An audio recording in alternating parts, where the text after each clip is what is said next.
Bonjour, je voulais qu'on précise quelques données sur la plaque à induction, à savoir que pour beaucoup de gens, il faut des récipients spécifiques, changer toute la batterie de casserole, et donc ça devient tout de suite compliqué. En fait, il faut ni plus ni moins un récipient qui prenne l'aimant. Sur le côté, c'est pas mal. Sur le fond, c'est évidemment obligatoire. Ce récipient posé sur la plaque induction, lorsqu'on la démarre, voilà, on choisit la zone, toc. C'est le récipient qui ferme le champ magnétique et qui devient l'élément chauffant. Ce qui chauffe sur une plaque induction, c'est la casserole.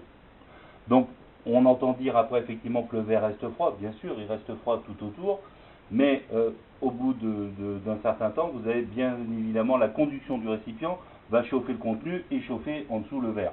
Quand on enlève la casserole, on a enlevé l'élément chauffant, donc à l'air libre, le verre refroidit très vite. C'est le gros intérêt. L'intérêt principal de l'induction, c'est que le récipient fermant le champ magnétique devient la résistance, c'est lui qui chauffe le contenu, donc ce n'est pas une source d'énergie par-dessous comme avec le gaz ou une plaque électrique classique, où lorsque vous voulez mijoter, il faut baisser mais venir touiller toutes les 5 minutes. Là, vous avez l'ensemble du récipient qui va maintenir au chaud ce que vous voulez mijoter, et l'avantage, ça remplace avantageusement un bain-marie. Vous voyez, donc ça permet de tenir une sauce pendant 2 heures sans qu'elle colle au fond, sans qu'il y ait une peau qui se fasse avec l'oxydation de l'air.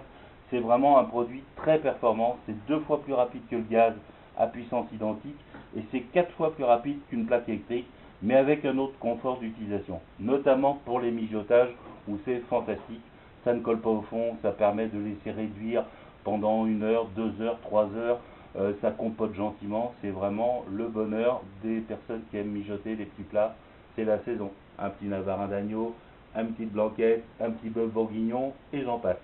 Bon appétit à tous!